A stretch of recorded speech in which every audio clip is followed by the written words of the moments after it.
the La Crosse Public Library Archives presents Dark La Crosse Stories, a series in collaboration with the La Crosse Tribune. Dark La Crosse is a suite of programs that feature the seedier side of La Crosse history and also include a downtown walking tour, a trolley tour, and an annual stage production with new content each year.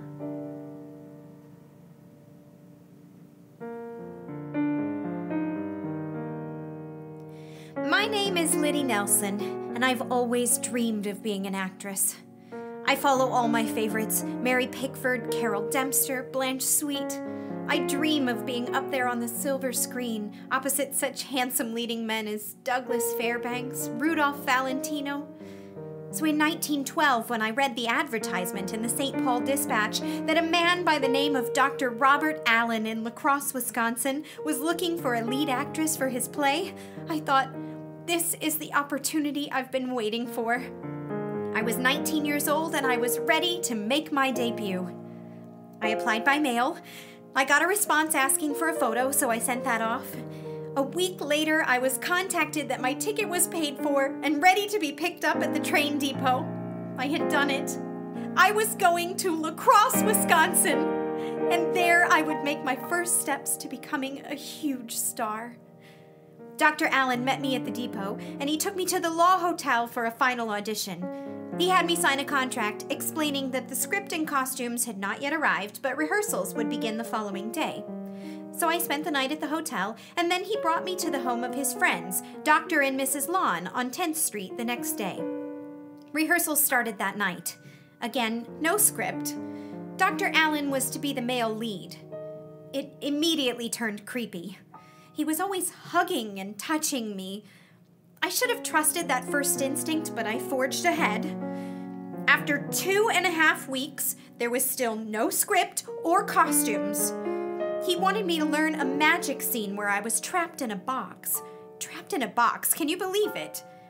I said something to a local girl who had also been working with Allen, and she said he wanted to tie her hands and put her in a sack for a scene.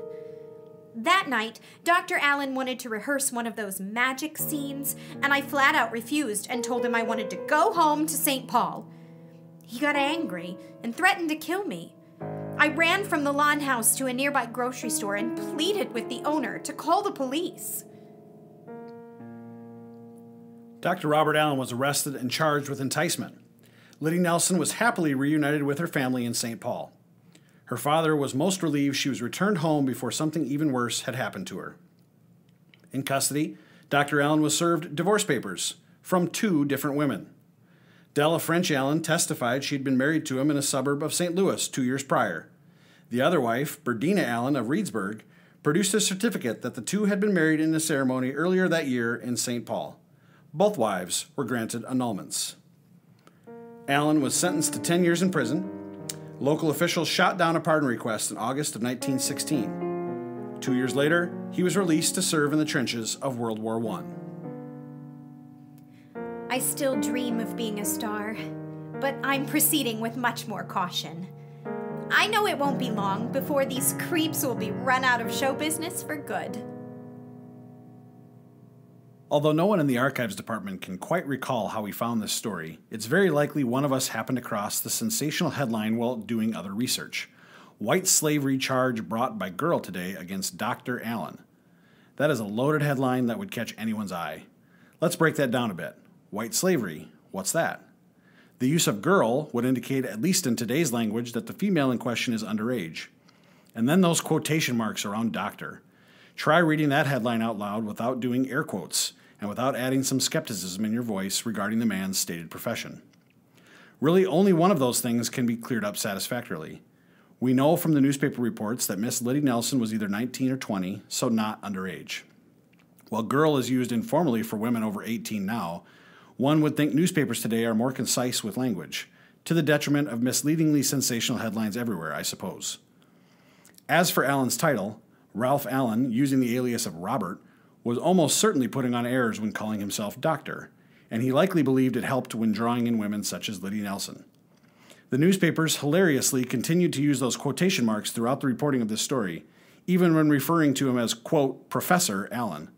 Quite the passive-aggressive dig by the reporters writing the stories. According to some newspaper reports, Liddy Nelson corresponded with other girls at Allen's direction. He hoped to draw more women to La Crosse to take part in the play. In all, she claimed to have written to 26 women in the weeks she was in La Crosse, signing her name as assistant manager of the show company. She and Allen received responses from 5 different women, with the expectation that more would respond as well. Miss Nelson also reportedly stated that she believed Allen had hypnotic powers that exerted an influence over her that grew stronger the longer she stayed with him. While true hypnotic powers would certainly be hard to prove, the sentiment expressed is in line with the many similar complaints that had been leveled against Allen by other women previous to this case. The newspapers make it clear he was well known in the courts of western Wisconsin. Lastly, the phrase white slavery. That has to do with language of the recently passed Mann Act, which was federal legislation also known as the White Slave Traffic Act. Though amended several times since its passage in 1910, its original form made it a felony to engage in interstate or foreign commerce transport of, quote, any woman or girl for the purpose of prostitution or debauchery, or for any other immoral purpose. Because of the immorality language built into the Mann Act, the U.S. Supreme Court even used the legislation as precedent for allowing states to criminalize consensual sexual behavior between adults, such as adultery and, quote, acts of debauchery. The intent of the legislation was to address prostitution and what we now more commonly refer to as human trafficking. It was one of several federal acts aimed at moral reform during the early 20th century progressive era that would culminate with the 14-year failed experiment known as Prohibition. Thank you for listening.